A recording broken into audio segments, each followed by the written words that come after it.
Саламатсыздар, урматтуу телекөрүүчүлөр. Эфирде ачык айкын программасы. Берүүнү мен Исмат Ибрагим Алпарам. Бүгүнкү чыгарылышта биз глобалдашуу жана татаалдашкан бала тарбиясы деген теманын тегерегинде кеңири талкуу кылабыз. Бизде конокто Кыргыз Республикасынын маданиятына эмгек сиңирген ишмер, кыргыз эл акыны, драматург, прозаик Менди Мамазаирова эже, ошондой эле Элистан балалык борборунун мүдүрү Нуриет Абдулазиз мырза.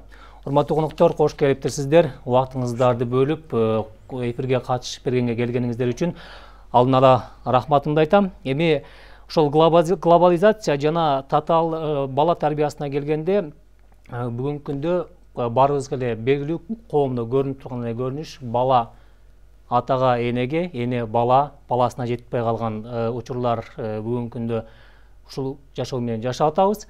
Бул жерде бир суроо, глобализациянын баланын тарбиясына таасири канчалык? Бул жерде негизги күнөө глобализациядабы, ата энедеби, коомдобу же ар бир адамдын өзүндөбү деген суроо турат да. Менде же сизден сурасам, сиз кандай жооп берет элеңиз?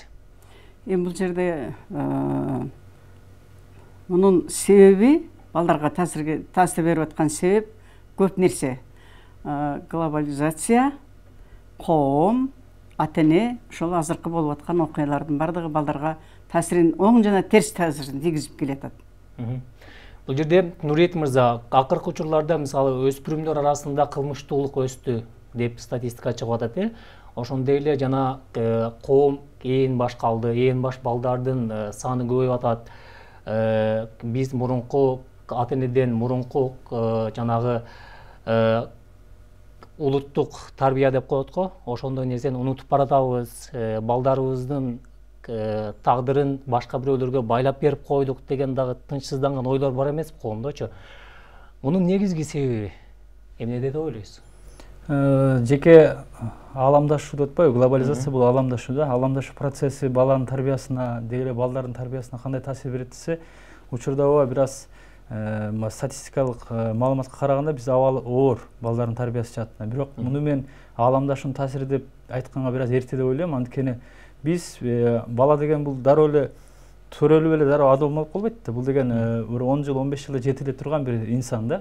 Демек биз 10-15 жыл мурда же 20 жыл мурунку абалыбыздын мөмөсүн эми көрүп атабыз. Ал 20 жыл мурда эмне эле?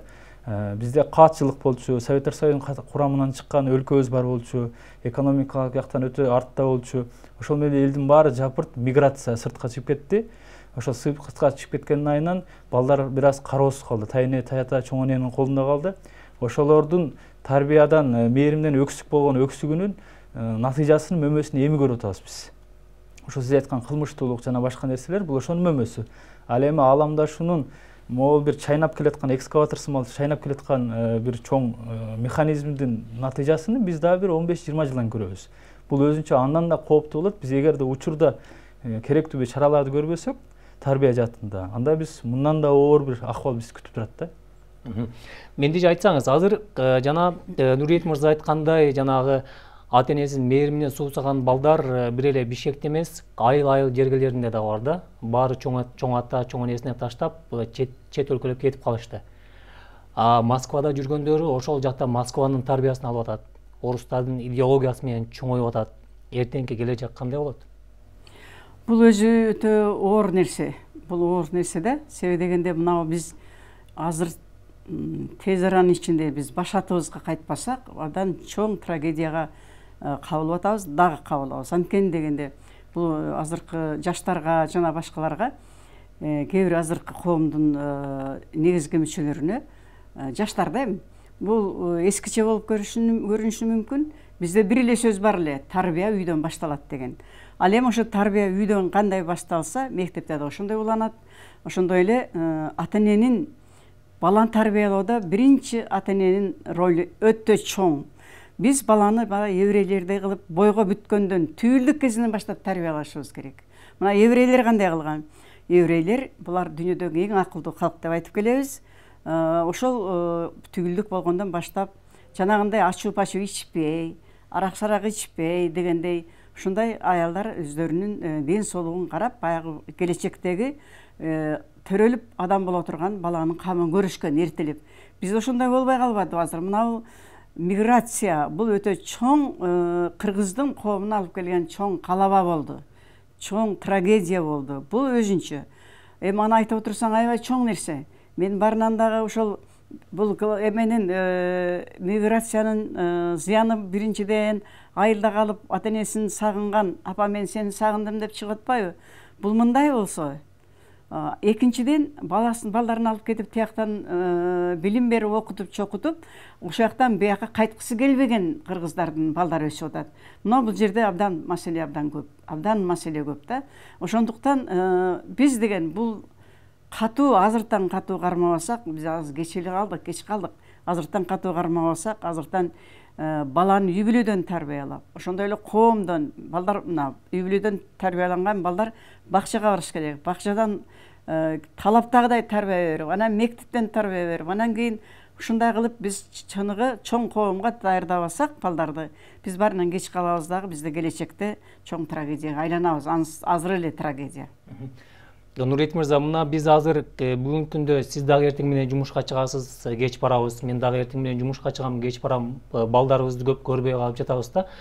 Анан бул жерде мындайча айтканда биз алардын курсагын тойдурдук, бирок руханий жан дүйнөсү ачка калып атат да. Ушундай учурда мамлекеттик деңгээлде чоң бир программа болуш керек эле.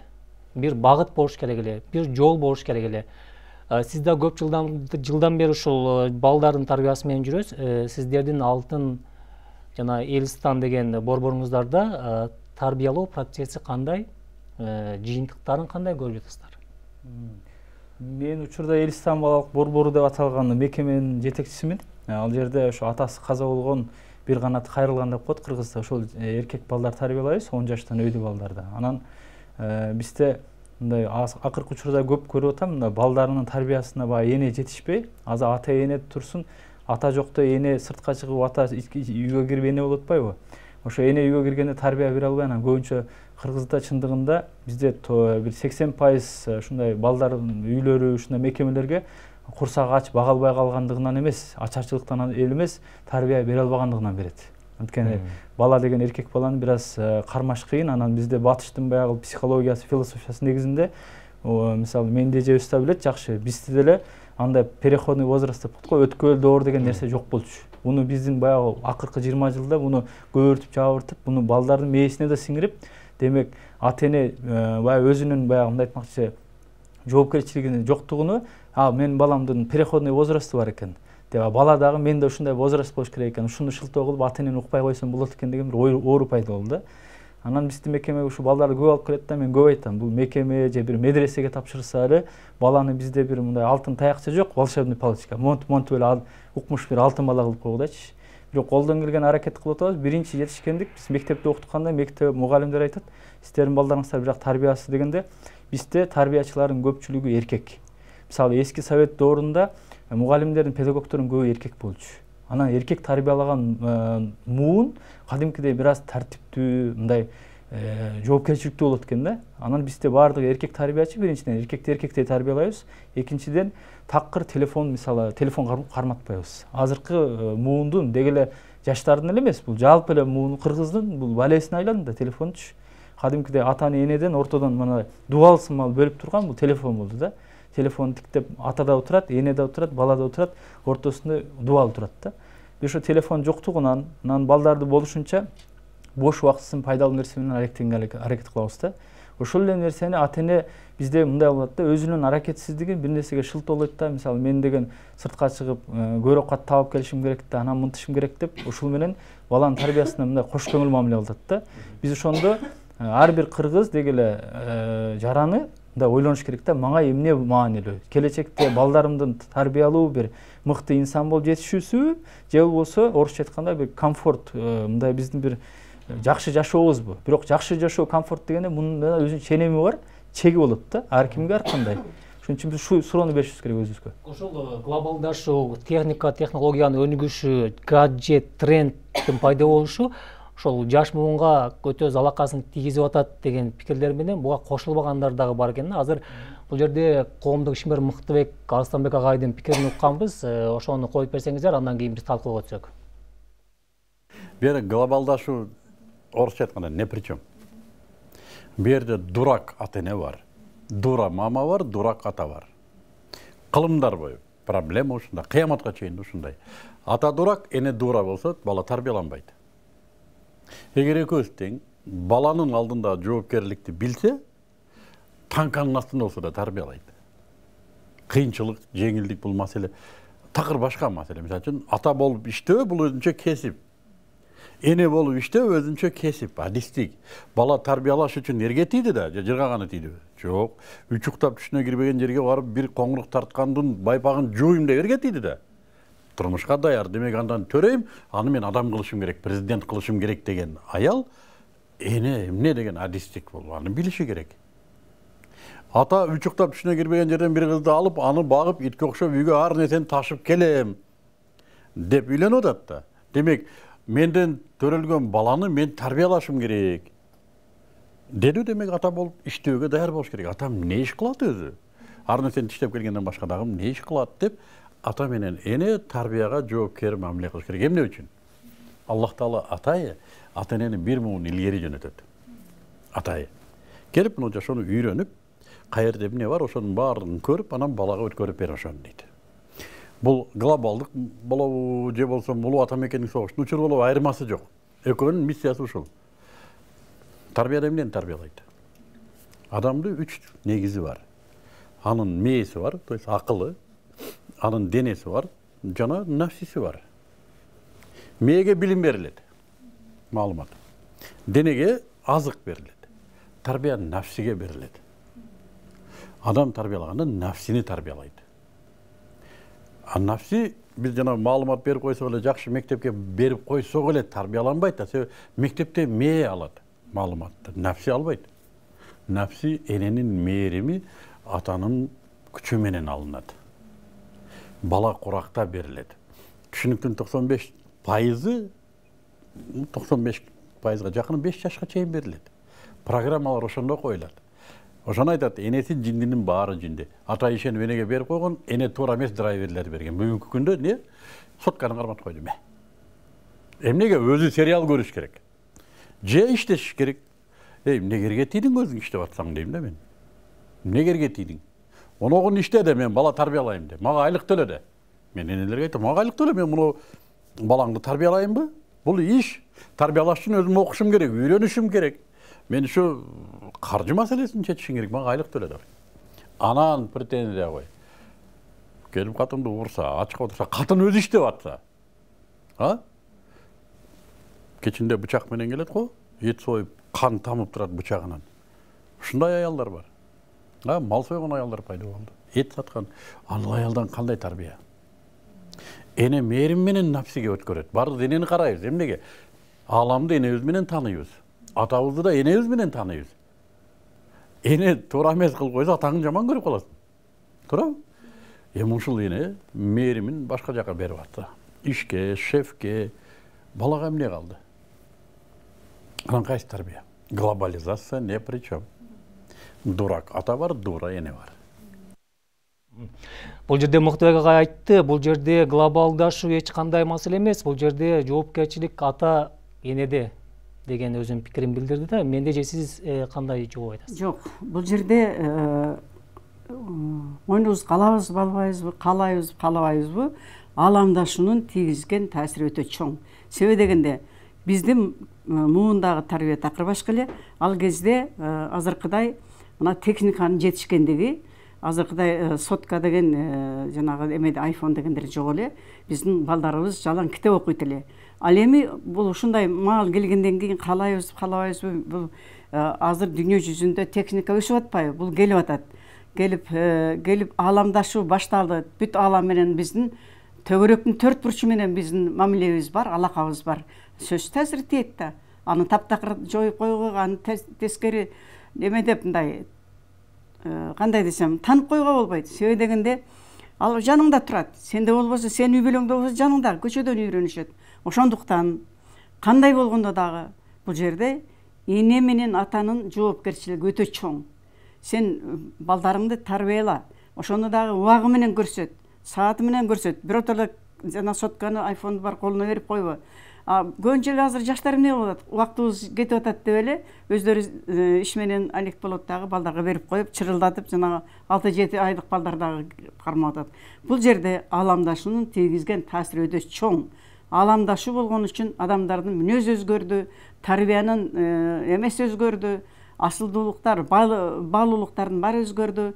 Бул биз ошого карата даяр эмес экенбиз, биздин кыргыз коому. Ошону жакшы кабыл алып, жакшы пайдалуу жагына пайдаланбай атабыз. Эгерде биз даяр болгондо, биз мына баланы тарбиялаш үчүн ата-эне өзү тарбиялуу болуш керек деген нерсе абдан туура да. Ошондуктан азыр биз кеч кала элегибизде мына бийликтин, өкмөттүн, президенттин деңгээлинде тез аранын ичинде нерселерди ойлоп эме таап, мына билим берүү илим министрлиги тарабынан чоң нерсени жасаш керек. Мен айтып эле жүрөм, биз балдарды 2-3 жылдан бери эме кылып жүрөм, кыйкырып эле. Балдарды биз детсадтан, бала бакчадан тарбиялаш үчүн ошого жараша чыгарма, ыр, ошого балдардын мүнөзүн эме кылган, көрсөткөн ыр чыгарма дагы бул чоң нерсе болот. Мына орустарда кандай болуп атат? Ал эми бул ааламдашуунун таасири сөзсүз тиет. Биз өзүбүз кандай өзгөрдүк? Биздин мүнөзүбүз кандай өзгөрдү? Кыргыздар үйлөрүн кулплачу беле? Кыргыздар акты сатчу беле? Андай кылчу эмес. Азыр ошо ааламдашуунун айынан, жан багуунун айынан, акча табуунун айынан, акча десе атабыз, энебиз сатып калбадыкпы? Бул ааламдашуу сөзсүз таасир тийип атат. Болгондо дагы абдан чоң таасир тийип атат. Биз ошону кандай кылып пайдаланганды тарбияланып, ошону биз ошого даяр эмес экенбиз деп айтамын да мен. Нурбек мырза, мисалы мен деле 2 балам бар, үйгө барганда жана биз мурун атабыз келсе туруп барып, саламдашып, ушундай башкача кабыл алчубуз да. Азыр мен өзүм үйүмдө ошол нерсени жакшы сезбей жатам. Өзүмдү күнөөлүү сезем. Бул нерсе бардык эле үй бүлөлөрдө бүгүнкү күндө ушундай эле көрүнүш болсо керек. Ушул нерсени жоюу үчүн же бир аз азайтуу үчүн же бир мурунку ата-энебиз, мурунку тарыхта болгон улуттук тарбия бар да бизде. Ошол нерсени биз жаңы жаш буунга сиңире албай жатабыз да, өткөрө албай жатабыз. Себеби эмнеде? Мен ойлойм да, балдарды негизи эже туура айтып кетти. Балдардын тарбиясы дегеле бала бул күзгүдөгү биздин эле элесибиз да, орусча айтат го, отражение депчи. Чоңдун атасы менен энесинин эле бир бөлүгү алчы. Ата-энеден эмнени көрсө, баягы уядан эмнени көрсө учкан ошону көрөт дейт го. Булар ошону эле көрүп атат. Сиз айтканда, демек сиз айтып атпайсызбы, мени тосуп алганда мен мурункудай биз тосуп алчу, демек энеңиз, сиздин апаңыз, атаңызга ошондой мамиле кылган, сиз да ошо апаңыз кылган мамилени сиз да тосуп чыккансыз. Эми сиз келинчегиңиз менен экөөңүздөр отуруп, ийирип отуруп түз кеңешиш керек да. Бизде эмне болуп атат? Биздин тарбиябызда кайсы жерден бир ката кетти, чекилип кетти, ушул жерин оңдойлу депчи. Мен негизи көбүнчө ата-энелерди дагы күнөөлүү сезем, анткени биз балага мону кыл деген менен бир өзүбүз кылбасак, же болбосо мону кылба деп өзүбүз кылсак, баланы укпайт. Мисалы, коомдук транспортто мен көп жүрөм, ошо мисалы маршрутта же троллейбуста көпчүлүк улуу муундагы, бул жаш муун эмес, көпчүлүк улуу муундагы эжекелер бир 2 орундукка өзү отурат, бирөөсүнө өзү отурат, бирөөсүнө кичинекей баласын отургузат. Анан улуу киргенде турбайт мисалы. Бирок ошол эле эже өзү кирип калган болсо, бир жаш бирөө отурса, ошону жаш шабагыр деп мисалы каргайт. Биз айтам да, мен балаңды кичинеңден тургузушуң керек, өзүң тур балам. Сен жашсың, мен алдыма отур. Могул аксакал дегенге туруп бериш керек, бул улууга туруп бериш керек депчи. Өзү өрнөк болсо, бала 1-2 жол көргөндө атасынан кошо кылып аткан же энесинен, бала ошону кылат. Биз баягы мындай болот да, оозубузда тамекини алып буркуратып, анан балам тамеки чекпе дегенге эле барыбар болот. Демек биз бир нерсени баладан талап кылбаш үчүн, ошол эле телефонду кармаба же китеп оку деш үчүн күндө кечке мал китеп окуу саатын кылыш керек анда. Өзүң кошо китеп окушуң керек. Балдардан 1 саат китеп окуган талап кылуу үчүн өзүң күндө 2 саат китеп окушуң керек. Анан өзүң кылбаган нерсени талап кылыш кыйын го менимче. Негизи эженикинен мен жалпы кошулуп кеткен нерсем, биз бир эле баланы эмес, биз коом тарбиялашыбыз керек болот. Коом тарбиясы өзү бузулуп баратат да. Коом тарбиясында ааламдашуу дегенде мен бул жерде агайга кошулбайм, мисалы мыкты агайга. Бул жерде айтпайбы, жинде энелер менен жинде аталардын проблемасы бар, башка көйгөй жок депчи, жок. Ошо жинде ата менен жинде энени көбөйткөн ошо ааламдашуу болуп атпайбы? Ошолорду көбөйтүп атпайбы улам-улам? Биз ошо ааламдашуунун жетишкендиктерини туура жакка оңдошубуз керек. Мисалы, колуңузда бычак болсо, ошол эле бычак менен нан кессеңиз да болот, ошол эле бычак менен бирөөнү өлтүрүп койсо да болот да. Ошондой эле интернетти биз гаджеттерди туура жакка колдонсок болот. Бала тарбиялоого да колдонсок болот. Мисалы, мен өзүм Котормо жаатында бир ушундай иштейм, мен ичим күйгөндүгү биз мына коңшу өлкөлөрдөн жада калсам бул мультфильм деп коет го, ушул жаатта артта калдык. Интернеттен кирип кыргызча мультфильм десеңиз, саналуу бир мультфильм бар, аны бала 2 күндө көрүп коет, болду, бүттү. 2 күндүк эле мультфильмибиз бар. Эгер биз балдарды жакшы тарбиялабыз десек, анда биз сапаттуу өзүбүздүн кыргызча маңыздуу адеп акылакка үйрөткөн тарбиялуу мультфильм тартышыбыз керек. Тарта албайбызбы? Анда которойлу. Мисалы өзбек туугандар, казактар жаныбыздагы булар котормо жаатында алдына кетип, булар жаштарды тарбиялап атат. Жана экинчи маселе, мен диний чөйрөгө да көп кайрылам. Тарбияны дагы, динди да сактаган бул тил маселеси. Бизде тил маселеси өтө начар болуп атат. Сиз айткандай, Москвадагы эмес, Россиядагы 1 миллион мигрантыбыздын баласы учурда көз жымшыган менен эле орус болуп чоңоюп атат. Бул чып-чындык эле, мында ачык эле чындык, моюнга алыш керек. Эгер эртеге алар жүрөгүнө орус маданияты килсе, алар эч качан кыргызга күйбөйт. Алар бул жака жыргатып кыргызга жаранда болбойт, бул жака келбейт дагы. Мен өзүм туугандарым бар, сүйлөшөм келгендер менен. Мисалы айтат, улуу муун эртең каза болсо, бир 20 жыл ичинде алардын ата-энелери, алардын кийинки мууну келбейт Кыргызстанга. Биз алардан бир дагы ушунча кыргыз бар деп күтпөйлү. Алар ошол эле баягы өзүн жоготкон бурят хакастардан эч бир айырмасы жок. Аты да Иван болот, ичкени да мындай айтмак арак болот, маданияты да жоготулган болот. Ал жөн эле көз жымшыган эле биз менен окшоштук болбосо, эч жагынан биз ал муун жоготуп койдук да. Биз ошон үчүн ал эмес, Россия эмес, мына Бишкек борбордо туруп биздин кыргыз балдар, мен мисалы өзүм жашаган Короодо 40ка жакын кыргыз бала ойнойт. Ошонун баары орусча сүйлөйт бири-бири менен. Анткени көргөн мультфильми баары кыргызча, неме? Мисалы орусча. Биз же бир кыргызча мультфильм тартпасак, мен ошон үчүн көп мисалы диний чөйрөгө да кайрылып кетем, эфирден пайдаланып. Бир мечит салып атабыз мисалычы. Бирок ошо бир мечиттин акчасына 100 мультфильм жасалмат да. 100 мультфильм деген бул 100 миң деген балдарды келечекте сактап калабыз кыргыз кылып. Жана келечекте ошолор ошол эле динге кызмат кылат. Балким 100 миңдин ар бир 100дөн бири мечит салса, 1000 мечит салат ошолор. Демек, мечиттин дагы башка кайрымдуулуктун да маданиятын өзгөртүш керек болот. Акчаң болсо эле мечит сал, акчаң болсо аш бер, той бер, акчаң болсо эле билбейм дагы бир улак өткөз. Ал эмес, биз башка бир мындай көрүнбөгөн нерселер да бар да, ошолорго мындай инвестиция кылган үйрөнүшүбүз керек. Менде бул жерде Нурдет мырза ошол тарбияда тил маселесине токтолуп кетти. Мен өзүмдүн үйүмдө эле балдарым үйгө киргенде биз менен кыргызча сүйлөшүп, корого чыкканда орусча сүйлөшүп. А бирок үйдөгү биз сүйлөгөн кыргыз тил аларга сиңимдүү болбой жатат да. Алардын жүрөгүнө жетпей жатат. Бул жерде мамлекеттик деңгээлде бир көйгөй барбы? Ушуну кантип жолго салсак болот?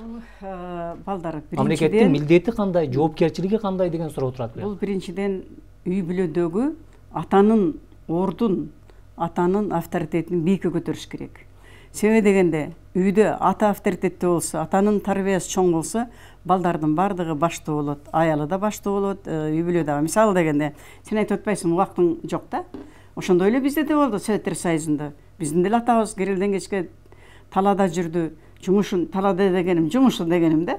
Жумушта өкмөттүн жумушуна жүрдү, аябай жоопкерчиликтүү жумуштарда жүрдү. Ал эми ошол ата менин 4 балама убакыт табат эле. Ар бир күнү кечинде жок дегенде кечки тамакты бирге жейли, чогулуп жейли. Чогулуп тамак жеп бүтөрү менен, кана балдарым, сен сабагың кандай, тегин кандай, кимдин эмне кемчилиги бар, эмне кылышыбыз керек, кайрың жетпей атат, ким кайсы сабагынан жетпей атат. Ошо жетпей калган сабагына мугалимдерге барып сүйлөшүп берет эле. Анан кийин атанын жүргөн турганы нускасы, атанын нускасы. Мындай таптакыр түздөн түз жасап бербесе дагы анын жүрүш турушу нускасы балага сөзсүз эмне болот? Бул мисал болот. Бул бир. Экинчиден, илгери биздин атаң келет атат. Жайлоодан келди, же малдан келди десе, тырпырап баарын жыйнаштырып ушинтип калар элек. Азыр аталар келсе жанагындай да, бардыгы үйдө бирдей окшош. Анан кийин атанын образын, атанын абийирин, авторитетин көтөрүш үчүн ата ошого ылайыктуу, ошого татыктуу болуш керек. Ал эми кыргыздарда деги эле мусулманда эркек кишини пир туткан. Бул пирибиз, биздин күйөөбүз, атабыз, биз эркектерибиз. Качан гана ушул эркектерибизди пир тутуп, эркектерибизди биринчи планга койгондо, анан тарбия дагы ошонун ары карап кете берет деп ойлойм да. Бул ушундай, бул ата-бабадан келаткан нуска, ата-бабадан келаткан тарбия, бул иштеш керек да. Ошон үчүн мына жана мультфильм айтып атпайбы жигит?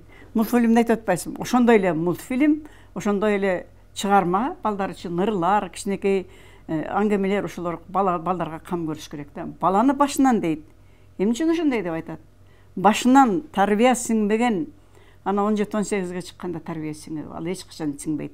Бала качан 16-17-ге жанагы переходный периоддо формироваться этип мындай калыптанып калгандан кийин ал эч качан үйрөнбөйт анча нерсени. Бул баланы бала төрөлгөндөн баштап 7 жашка чейин тарбиялаш керек. Анын ал педагогка, элдик педагогка да ушуну айтат, и баягы салтуу педагогка да ошону айтат. Баланы башынан деген сөз ушул. Ошон үчүн бул мамлекеттин деңгээлинде, илим билим министерствонун деңгээлинде баланы тарбиялоо жөнүндө чоң кам көргөн бир нерсе ойлоп таппаса болбойт. Түшүнүктүү. Бул жерде Нурбек мырза мына ошол бала тарбиясы дегенде акыркы учурларда балдардын укуктары деген аябай мындай элге чыккан, элге популярдуу кылып, элге сиңирген ушундай суроолор, ушундай сурамжылоолор, ошол багытты пропагандалаган көрүнүштөр дагы биздин коомдо бар да. Баланын укугу дегенчи, баланы какпашың керек, баланы сабабашың керек, бала билгенин жасаш керек, бала өз билгендей жашаш керек деген коомдо бир таңуулоо процесси бар да бизде. Бул жерде баланын укугу менен жоопкерчилик маселеси да бар да. Бул жерде сиз кандай деп ойлойсуз? Бизде ошол укук жагын жактагандар жоопкерчилик жагын тең алып кетип атабы?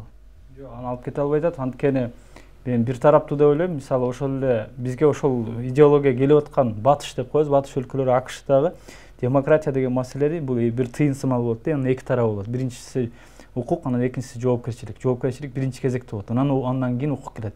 Алгач жоопкерчиликти үйрөтөт коомдогу, анан укукту үйрөтөт да. Биз көбүнчө укук деп жоопкерчиликти унутпай эле дырда баардык жерде бир эле бул тарбия жаатын эмес, билим берүү жааты болсун, тарбия жааты болсун, саясатыбыз болсун, маданиятыбыз болсун, дин жааты болсун, баардык жерде эле биз эркиндик деп өтө эле ашмалтайын чыгарып салдык. Жоопкерчилик болуш керек, сөзсүз. Ошол эле баланы эмне үчүн аны биз ойлонушубуз керек. Бизге келип аткан маданият Европада болот. Европада коэффициент рождаемости деп коет. Төрөлгөн балдардын саны өтө аз. Ошон үчүн бала бир үй бүлөдө көп болсо бир бала бар. Ошого ошолор ушундай укук берет. Ал бала алардын нация деп коет, улутунун урпак улоочулар да, ошолорго ошондой айыр мамиле жасайт. А биз болсо эгерде ушул нерсени көбөйтө берсек, балдардын укугу деп атып, мисалы батыштагыдай атам урушуп койсо телефон чалып атама арызданам, атам соттосун деген болсо, бара-бара биздин келечек муунда балалуу болууну каалаган жаштар азаят. Бул жаштар азаят кадимкидей, балалуу болгусу келбей калат. Бул деген биздин муун бул эме эле, Америкада мисалы 400 миллиондон ашык эл бар, же Кытайда 1,5 миллиард экен. Ал эми өзү 5-6 миллион таза кыргыз болгон жерде биз бат эле кырылып калабыз мындай болсок. Бизде көп балалуулук болуш керек. Анан ар биринин укугу бар, бирок милдетин кошо алып жүрүшүбүз керек. Укугуң мисалы сен ошого баш ийүү биринчи кезекте. Ошо милдетиң дагы укугуң да ата энеге баш ийүү. Ата эне эч качан табиятында кайсыл ата эне болбосун, бул кайсы улут болбосун, ата эне ар дайым балага жакшылык каалайт. Жакшылык каалап атабы? Бала болгону аны сезбей аткандыр. Болгону ошону биз ата энелер туура түшүнгөндү да үйрөнүшүбүз керек. Мисалы балага биз тийиштүү бир дары-дармек берейин десең ичкиси келбейт да, ыйлайт туурабы? Бирок ошонун дарынын пайда экенин бала сезбей атпайбы? Оорусуна шифа экенин билбей атат да. Куду ошондой ар бир нерсени отуруп мындай балага эже айткандай биринчи кезекте авторитет болгонду үйрөнүш керек. Баланы баягы өзүнө сүйдүрүш керек. Мугалим деле ошондой. Педагогдор эмнеге маселеси пайдаланып атат? Педагогдор бизде бир илим эле берип атат да. Тарбиясы жок илим бул өтө кооптуу нерсе. Тарбиясы жок. Тарбия биринчи болот, анан кооптуу экинчиси илим болот.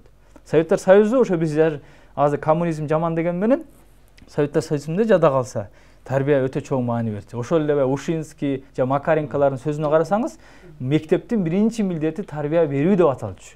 Ал эми биз азыр мектепти билим берүү мекемеси деп атап алдык өзүбүз дагы. Мен жада калсам азыр келбей калыптыр, билим берүү министрлигинин өкүлүнө биз сунушту бермекпиз. Совет доору жаңы түптөлгөндө Кыргыздарда агартуу министрлиги бар болчу. Билим берүү эмес болчу. Биз азыр билим берүү деп атаганда өтө улуу айтып алдык, чоң айтып алдык. Каяктагы билим азыр бизде? Билим эмес, агартпайлыбы биринчи балдарды? Кат сабатын жоюп, адам болгонду үйрөтпөйлүбү? Бая бир педагогдун жакшы сөзү бар. Эгерде биз адам кылбасак, нечен деген илимдүү врачтардын мисалы дейт, ошол эле 3-чү рейх Гитлердин убагында канча адамдарды газовый камерада өлтүргөндөрүн көрдүм. Канча деген билимдүү инженерлер ошондой адам өлтүрө турган чоң бир инструменттер жасаганын көрдүм дейт. Биринчи кезекте тарбия. биринчи кезекте адам болуш керек. Адам болгондон кийин анан билим болот. Бизде кыргызда жакшы сөз бар. Мен чоң энем көп айтчу, акылың бар, эсиң жок деп койчу. Мен таң кала берчүмүн. Кандай бул адамда акыл болсо, анан эси жок болуп калган. Көрсө акыл бул жөн эле неме экен, информация экен булчу. Информация экен, ал эми эс деген бул тажрыйба менен келе турган, көп нерсе менен кошо келе турган симбиоз нерсе экен да, аткаруу аркылуу келет экен. Бизде азыр коомубуз акылдуулар көбөйүп кетти. Бирок эстүүлөр жок болуп атат. Эстүүлөр өтө аз болуп атат. Эстүү деген ал башка маселе. Менде сиз мына уул муңдун өкүлүсүз, бизге караганда турмуш тажрыйбаңыз чоң дегендей. Анан биз башкачараак түшүнүшүбүз мүмкүн. Бул жерде сиз ошол басып өткөн жолуңузга мындай саресеп салып, азыр бүгүнкү күндөгү учурдагы мектептеги тарбия, ал жерде иштеген мугалимдердин, педагогдордун тарбиясы, алардын деңгээли, алып барып жаткан иш процесстери кандай, өзү кандай баа бересиз? Бизде ушул мектепке барганда эле биз бул эң биринчи мекен, ата мекен дегенди түшүндүк. Аны себебин айтып берейинби? Баргандан кийин бул мектеп бизге билим берчү мекеме. Муну партаны, досканы, дубалды, ал эмес борго чейин көзүн карагандай сакташ керек. Партаны деп үйрөттү. Ошол үйрөткөндө биз демек биз ошондон баштап буюмду, жанагындай өзүбүзгө керектүү нерсени, анан кийин ата мекенди сүйүү жөнүндө ырлар, аябай декламация айтырмай, кружок болмой. Демек биз ушунчалык дилгирленип, биздин ата журтубуз, колхозубуз, совхозубузду жакшы көрүп, туулган жерибизди жакшы көрүп, ушундай кылган, анан ыйман негизгиси. Ыйман болор эле. Ал эми азыр эмне болуп атат? Тетиги Россияда мугалими 8 класстагы баладан түрүп атпайбы? Бул эмне деген акмакчылык? Бул эмне деген ыймандын кеткени? Аны сактап атышат бул жерде. Сүйүү анан жана башка деп. Ал эми мугалим менен баланын ортосу ушунчалык ыйык. Биз мугалимдерибизди ата-энебизден дагы бийик көрүп корккон күндөрүбүз бар эле. Бул коркуу деген, бул ыйба кылуу, айбыгуу деген сөз. Ошон үчүн биздин мугалимдер бизди жана Ленин айткандай окуу жана окуу, анан кийин жанагы карыган кемпирлерди барып жардам берүү. Не деген эмелер эле? Азыр кандай өзүңө ата-энеңе жардам бербей качып жүргөн балдар бар. Бизде ушунчалык ушул идеология туура коюлган экен деп ойлойм да. Билим дагы, ыйман дагы, анан башка бирөөлөрдү сыйлоо, өзүңө кичини ызаттоо, чоңду сыйлоо, урматтоо. Мунун бардыгы биздин мээбизге сиңген. Ошондуктан анан жоопкерчилик катуу болгон. Азыр биздин муун эч нерседен кечикпей барат. Чакырып көрчү саат 9-га. 15 мүнөт калганда келет ошол жерде. Ал эми берки күткөнүм эле жаштар. Сен неберемдей силерде болгон балдар бизди күттүрөт. Убагында келбейт. Бул эмне? Бул кичинекей майда нерсе болгону менен бул деген жоопкерчиликсиз. Азыр биздин коомдо, айрыкча кыргыз коомунда эң жаман нерсе, эң жетишпеген нерсе жоопкерчиликсиз. Баланы тарбиялаганда жоопкерчиликсиз. Ата-энеге болгон, аялга болгон, жана башкага, буюмга, теримге жашоого болгон жоопкерчиликсиз. Мындай стихийный жашоо ушул аябай ичибизди күйгүзөт биздин муунду. Бул жерде дагы бир маселе бар. Мисалы бизде ар кайсы өлкөлөрдөн келген мектептер бар. Бишкекте иштеп жаткан, ошондой эле айыл аймактарда, региондордо иштеп жаткан мектептер дагы бар. Кээ бирлер айтышат, ушул башка өлкөлөрдөн келип ачылган мектептер биздин жаш балдарды уурдап кетип атат. Алардын тагдыры ошол четтен келген улуттун, ошол өлкөнүн колуна өтүп кетип атат деген да тынчсыздануулар бар да.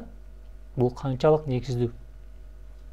Бул менимче кайсы бир 100% ушул гана көйгөй жаратып атат дегенден алысмын, бирок кайсы бир деңгээлде бар, туура сөзү бар. Анткени эгер биз кылбасак, анда башка бирөө болот да. Биз эгер өлкөбүз кыргыз лицейлери деп өздөрү бир жаңы лицейлер түзсө, анда бизге араб лицейлери келет, түрк лицейлери келет, американ лицейлери келет, алардын мекемелери анан биздин балдар окутат.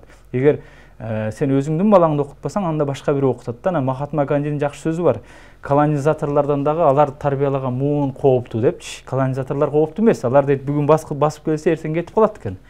Анан эң жаманы алар тарбиялаган муун кооптуу экен. Анткени ал сага окшогон, сенден чыккан, өзөктөн чыккан сага окшош сенин балдарың болот экен да. Ошон үчүн биз ал жагыны билим берүү министрлиги, коопсуздук кеңеши бар бизде, ошолор тыкыр караш керек. Ар бир лицейлерди, мекемелерди карап, баардыгында булардын тарбия жааты кандай кетип атат, билим берип жатканда кайсы стандарт менен окутуп атат мисалычы. Бизде ушундай жерлер бар да, мисалы чет өлкөдөн келип мектеп ачып, ошол өзүнүн өлкөсүнүн стандарт менен окутуп атат керек болсо. Биздин стандартка баш ийбейчи мисалы. Ошолордун короосуна жада калса биздин мамлекеттик органдар кире албаган мектептер бар. Кирип текшере албаганчы ошондой. Ошон үчүн аларды дагы биз баардыгына мындай иргеп тескешибиз керек да. Анан эң негизгиси мен ойлойм, мамлекет келечекте өзү керек болсо ушундай ушул рынок деп коет го, могул рынок, билим берүү рыногуна кириш үчүн, конкуренттүү болуш үчүн булар кирип өздөрүбүз лицей кылыш керек. Анткени сиз айтканыңыз туура, Россияда 17-жылдан кийин 5 миллион адам Америкага качып кеткен. Ошол 5 миллион орус кийин Американы көтөрдү. Учурда Силиконовая долина деп коет, ошол жерде жалаң орустар иштейт көпчүлүгү, программисттер. Бизден дагы утечка мозгов деп коет. Бизден дагы мээлер агып кетип атат. Биздин мээлер батышка агып кетип атат, Жапонго агып кетип атат, Россияга агып кетип атат мисалычы, көп жакка агып кетип атат. Бизден баардык менимче ушул нерсени керек болсо тыюу салыш керек. Мектептерден барып, тест кылып, эң мыктыларын улам каймагын сүзүп алып, өзүнүн лицейлерине алып барып окута берүү мисалычы. Менимче бул кооптуу нерсе. Эгер алсаң тегиз алыш керек баардыгыны. Анан жок, антип улам эле каймагын сүзө берсе, 30 жылда каймактын баарын сүзүп алып кетти, анан бизде азыр эмне калды бул жактачы? Мектебибиз ошон үчүн абалы ушундай болду. Мен ушул маселени Кыскача айтып кетсеңиз, убактыбыз. Ушул маселени мен 2013-жылдары Турулуу журт деген китебимде ушулардын баарын жазганмын. Мен деген биздин акыл эсибиздин баардыгы четке агып кетип атат деп. Муну дагы контролдош керек, баарын көзөмөлдөш керек да, баардык нерсени. Урматтуу телекөрүүчүлөр, сиздер Түз эфирде Ачык Айкын программасын көрдүңүздөр. Берүүнү мен Исмат Ибрагим алып бардым. Бүгүнкү талкуудагы темабыз глобалдашуу жана татаалдашкан бала тарбиясы болду. Бизде конокто Элстан билим берүү тарбия бормонунун жетекчиси Нуриет Абдулазиз, ошондой эле Кыргыз Республикасынын маданиятын эмгек сиңирген ишмер, кыргыз эл акыны, драматург Менди Мамазайырова эжебиз болду. Сиздерге чоң рахмат, ишиңиздерге ийгилик каалайм, саламатта туруңуздар.